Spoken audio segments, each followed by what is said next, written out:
The ground shook under the massive steps of the creature. Every villager froze where they stood. Even the wind seemed to stop. In the center of the village, flames burned in the giant pit where the elders had thrown offerings, hoping the beast would pass them by. It never did. The apex predator of Zaryth Prime was hungry again. Alira gripped the edge of the barricade, her nails digging into the metal. She had seen the beast tear apart armored hunters like paper. No spear, no blaster, no trap had ever worked. The only thing they could do was run and hope it chose someone else.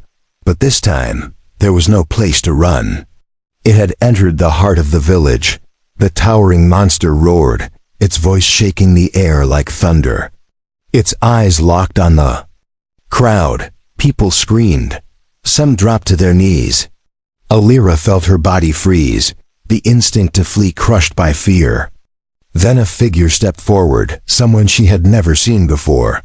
The stranger was tall, broad-shouldered, and wearing battle armor unlike anything she had seen on her world.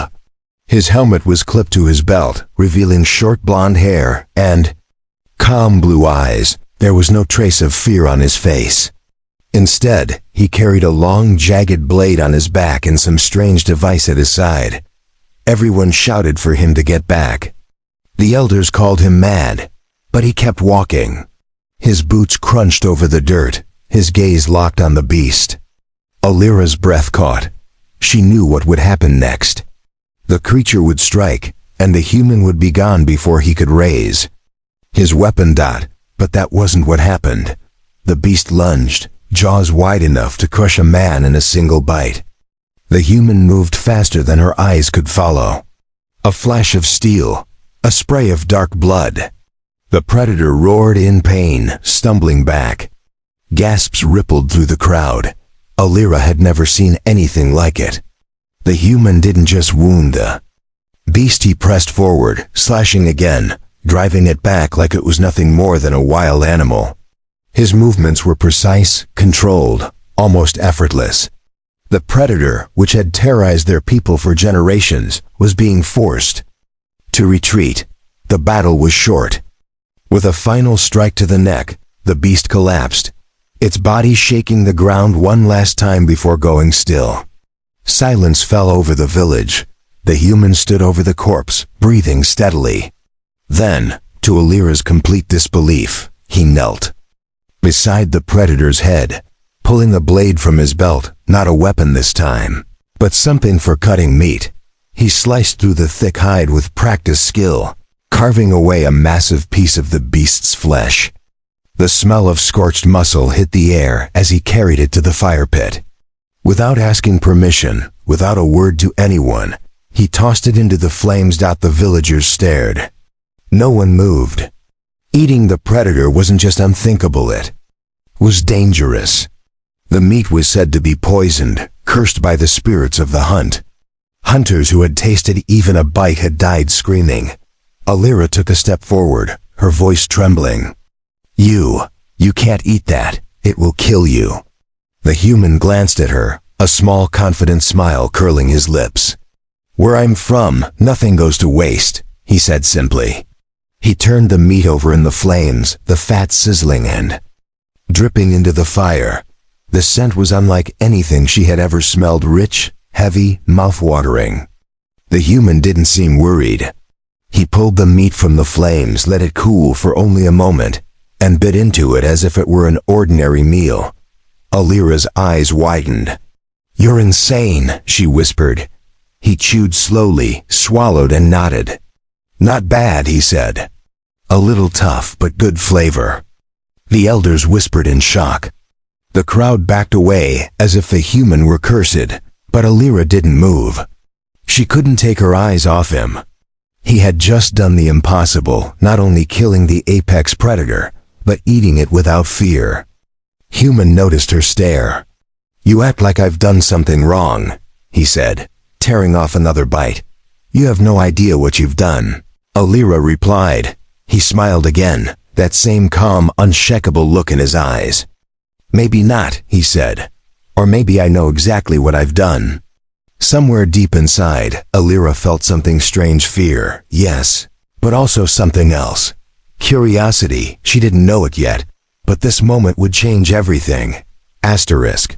The smell of roasted meat drifted through the village, clinging to the smoke and ash in the air. People whispered from behind walls and doorways, peeking out at the strange human who sat calmly beside the fire. Children clung to their mothers. Warriors kept their distance, their weapons still in hand. No one understood why he was still alive. Alira stayed where she was, her eyes locked on the man. She couldn't tell if he was brave or foolish.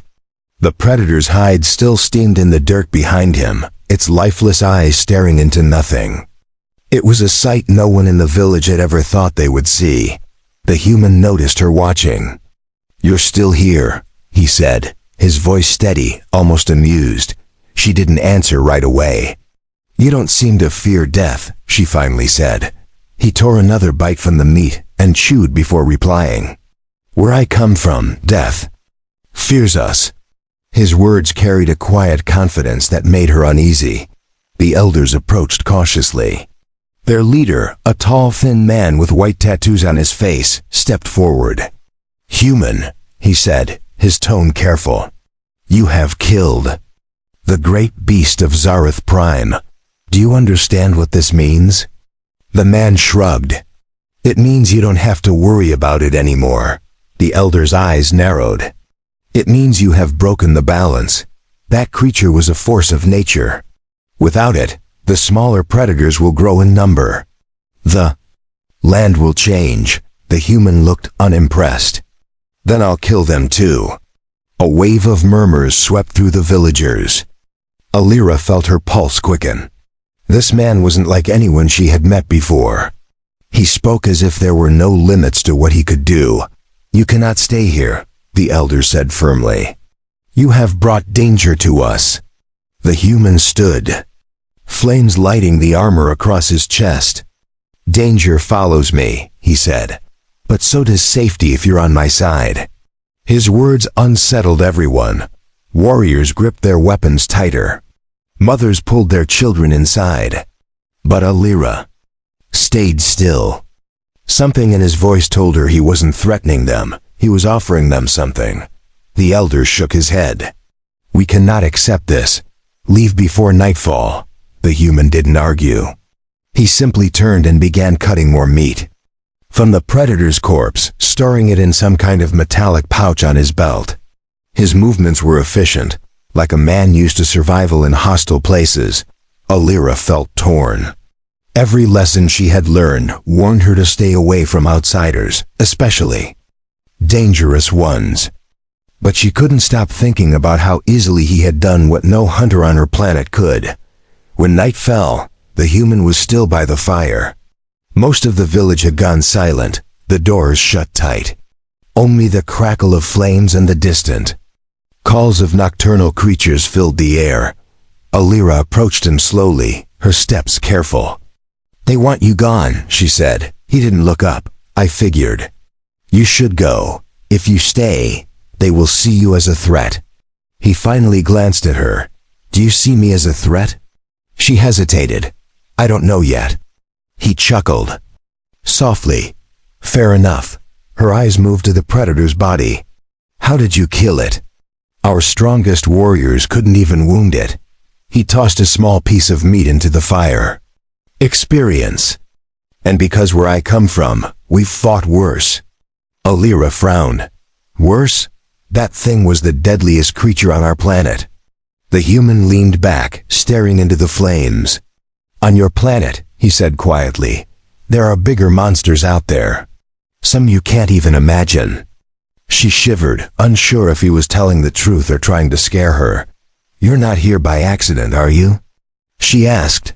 "No," he replied simply. "I'm here because something's coming. Something your people won't survive without." "Help," her heart pounded. "What is it?"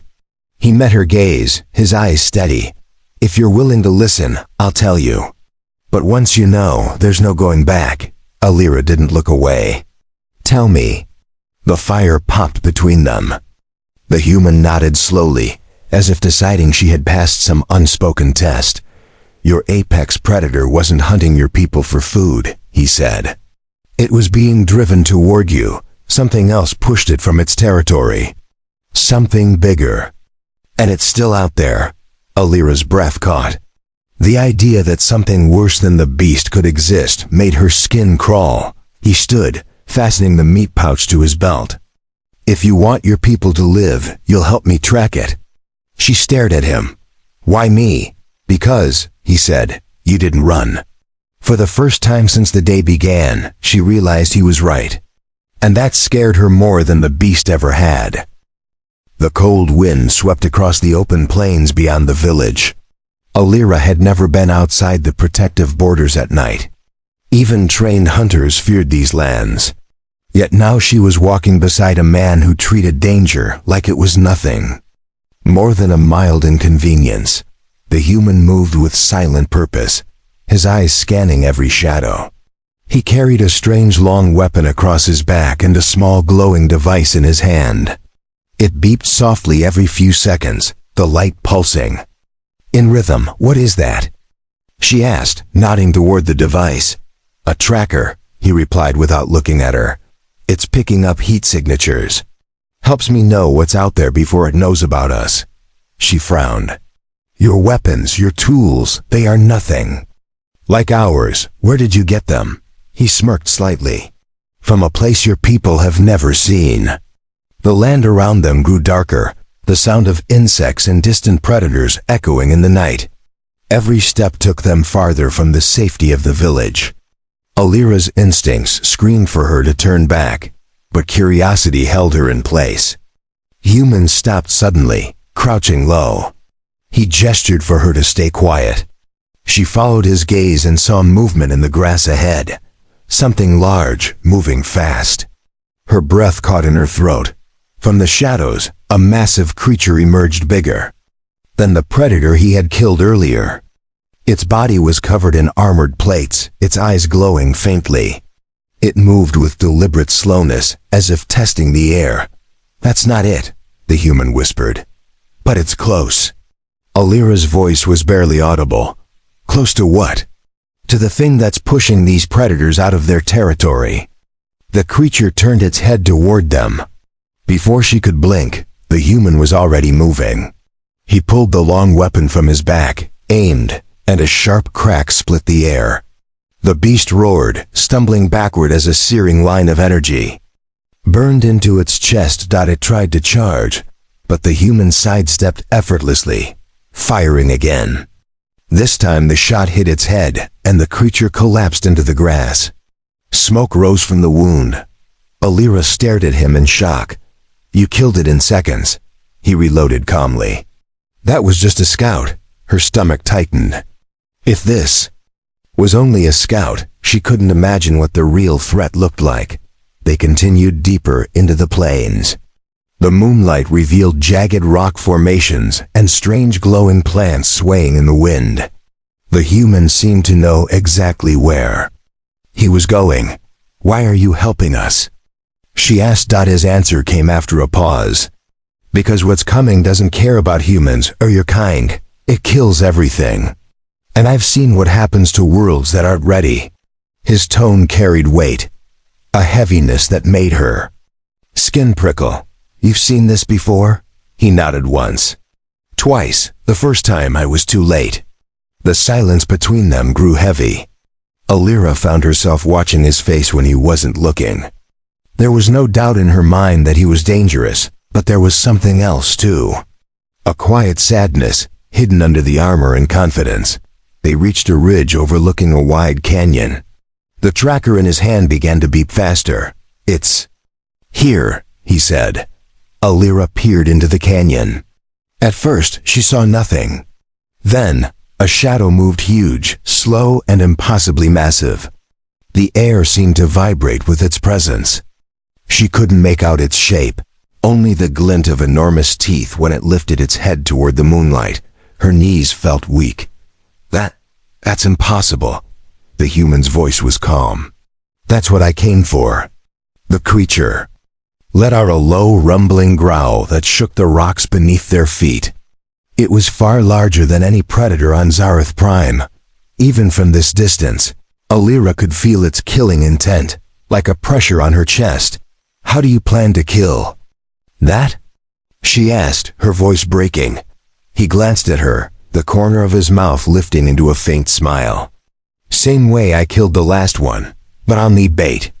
She realized what he meant before he even said it. Her pulse spiked. "You're not serious," he didn't answer. Instead, he crouched, pulling out a strange cylindrical object from his pack. He pressed a button, and it began to hum with energy, casting a faint blue glow. "What is that?" she asked. "A beacon," he said. "It'll get its attention." She swallowed hard. "And if it comes for us instead of where you want it to go?" He slid the beacon onto the ground and stood. "Then we make sure we're faster." The glow from the beacon grew brighter, the hum deepening into a low pulse. Somewhere in the darkness, the massive shape in the canyon began to move. Toward them, Alira's heart pounded in her ears. She had no idea if following this human was the smartest thing she'd ever done, or the last mistake she would ever make. Asterisk. The ground began to shake as the massive shadow moved up the canyon wall. Each step sent small stones rolling down toward them. The hum from the beacon echoed against the cliffs, drawing the predator closer. Alira gripped the edge of the ridge, her fingers trembling. "It's coming straight for us." "That's the point," the human replied calmly.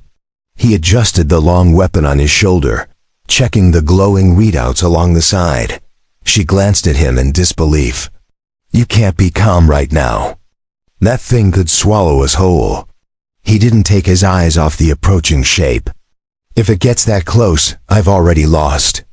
The creature's head rose into view, massive jaws opening to reveal rows of serrated teeth. Its skin shimmered in the moonlight, scales shifting like liquid metal. Two glowing eyes fixed on them, and Alira felt the weight of its gaze like a physical blow. "What is it?" she whispered. The human's voice was steady. "An apex displacement hunter. It doesn't just kill for food, it kills anything that competes for territory. Your predator was just a problem for you. This thing is a problem for the planet." A deep, rattling growl rolled up from the canyon. The beast's massive claws dug into the rock, pulling itself upward.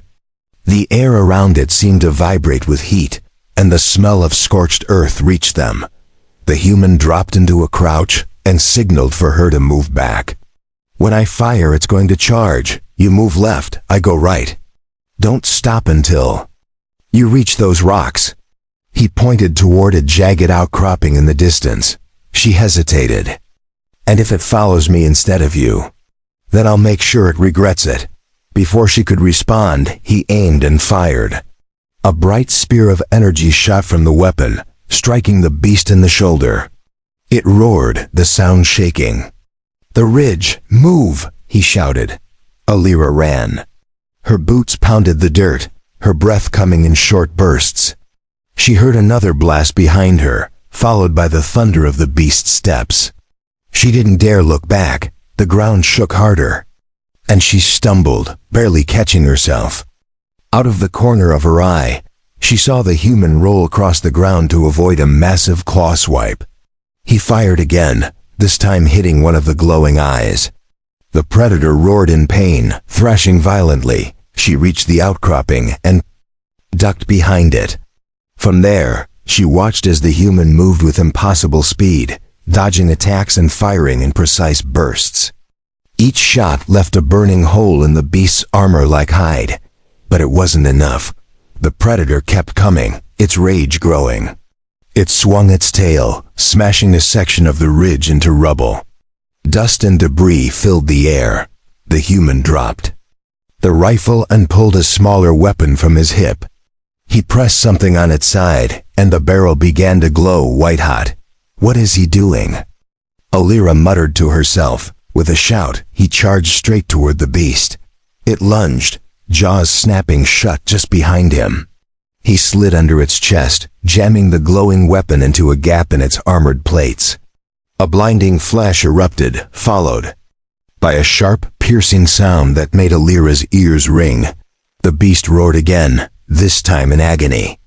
It stumbled backward, clawing at its own wound. The smell of burnt flesh filled the air. The human dove to the side as the predator collapsed. Onto one knee. Without hesitation, he ran to the ridge, grabbing his rifle again. In one smooth motion, he aimed at the gaping wound in its side and fired 3 rapid shots. The final blast struck deep. The creature gave a low, rumbling groan before falling.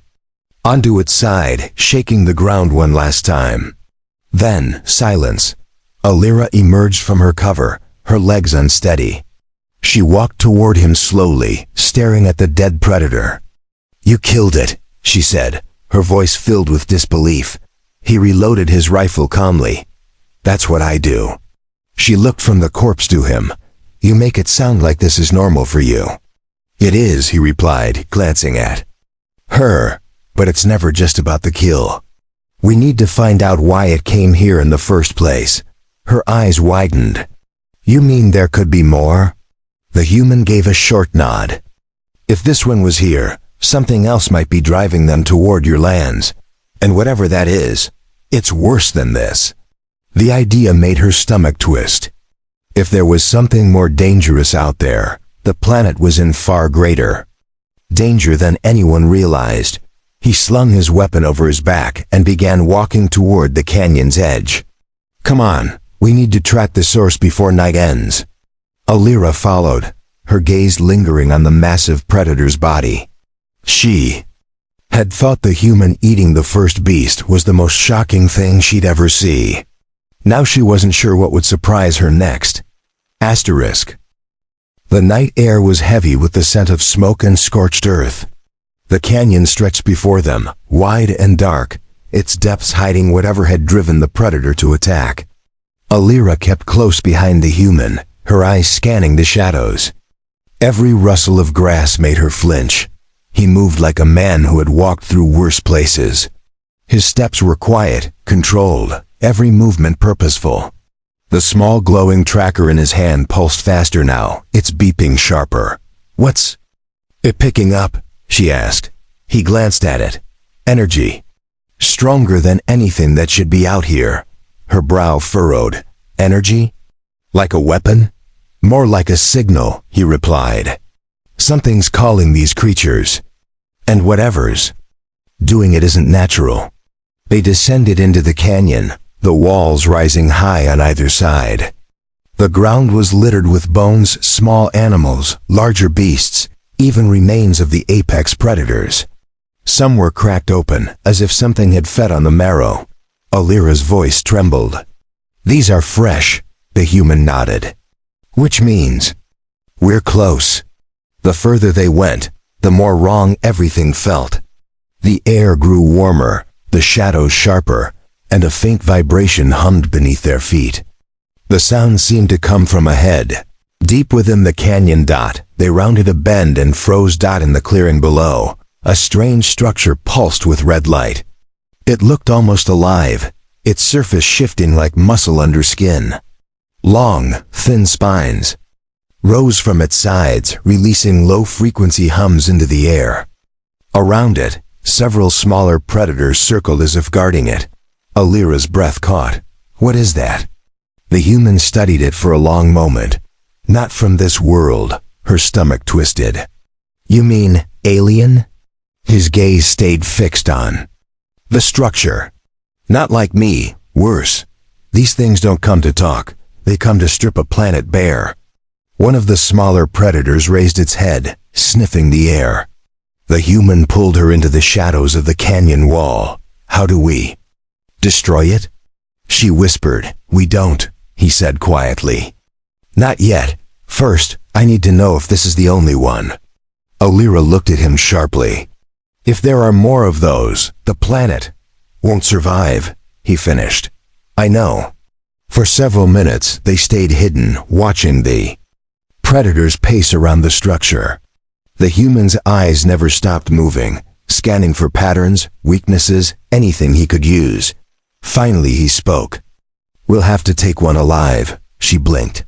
"Alive? Why?" Because I need to know what it knows, he said. If these things are being controlled, something's giving them orders.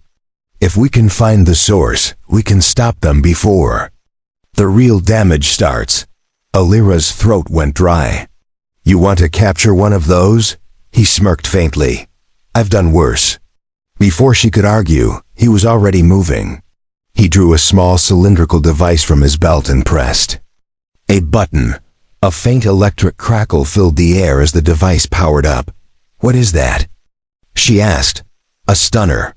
Strong enough to drop one of those things without killing it, if we're lucky. They crept closer, staying low in the shadows. The predators didn't seem to notice them yet.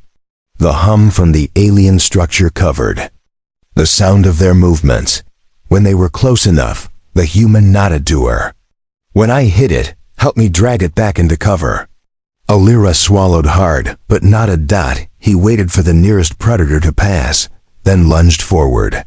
The stunner made contact with the creature's neck, and a surge of electricity arced through its body. The predator convulsed, letting out a choked roar before collapsing to the ground. Now! He hissed. They grabbed the beast's limbs, hauling it toward the canyon wall. It was heavier than anything she'd ever lifted, but adrenaline kept her moving. Once they had it hidden, the human knelt beside it, pulling out a small kit filled with strange tools. He attached a device to the creature's head, wires running into a handheld screen. What are you doing? She asked, breathing hard. Reading its neural patterns, he said.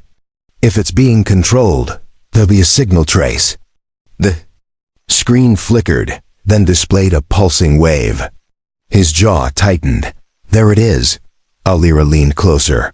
Where is it coming from? He zoomed in on the display. A map formed, showing a glowing point far to the north. From there, he said. And if the signal's that strong here, it means the source is massive. Her chest tightened. How massive? He looked at her, his expression unreadable. Big enough to wipe this planet clean in days. The words hung in the air like a death sentence. He shut the device and stood. We move at first light. And if we're lucky, we'll have one chance to end this. Asterisk, the first light of dawn touched the canyon walls, painting them in gold and red. Alira stood beside the human as he packed his weapons and strange devices. The captured predator still lay unconscious under a camouflage cover, its chest rising and falling slowly. North is 2 days away on foot, she said. If the source is as big as you say, it'll see us coming. The human checked the rifle's charge. Then we'll make sure we come faster than it can react. They left. The canyon behind, moving across open plains.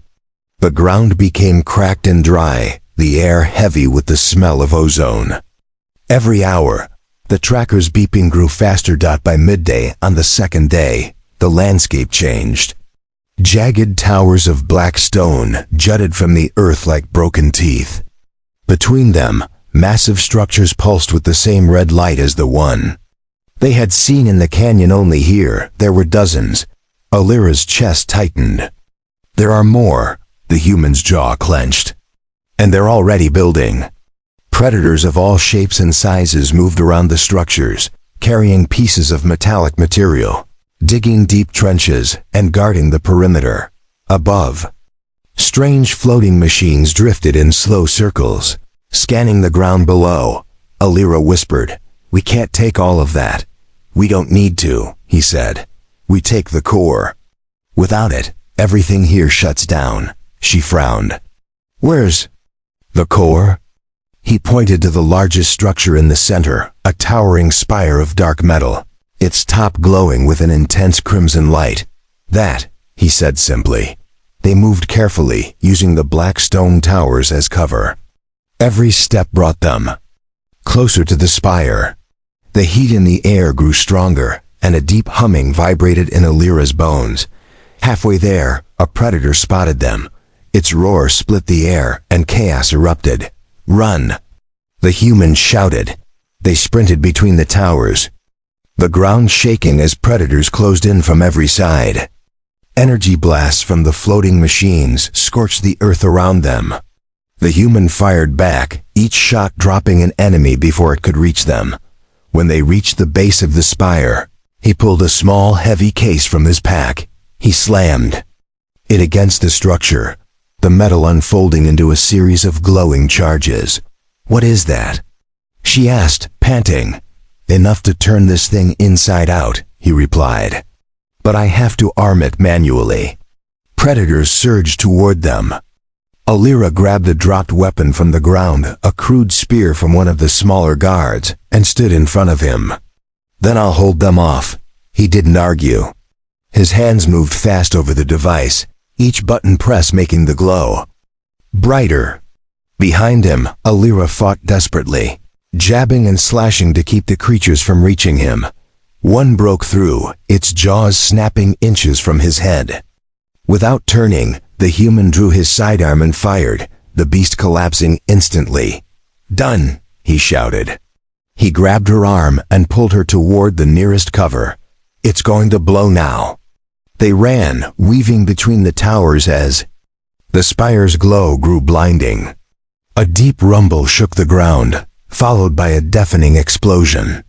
The blast tore through the spire, sending shards of burning metal high into the air. The red light vanished from the smaller structures. The predators froze mid-charge, their movements slowing as if something inside them had died. One by one, they collapsed to the ground lifeless. Alira looked around in shock. "They're all dead." The human lowered his weapon. "No, they were never alive, just machines wearing skin." She stared at him. "Machines?" He nodded. "Designed to wipe planets clean so something else can take them. Your predators were just tools. The real danger was this network." Her mind spun at the thought. "Then, it's over?" "For now," he said. "But if they sent one swarm, they can send another. You'll need to be ready next time." Alira stepped closer. "And you? Will you stay?" He looked out across the smoking ruins, then at her.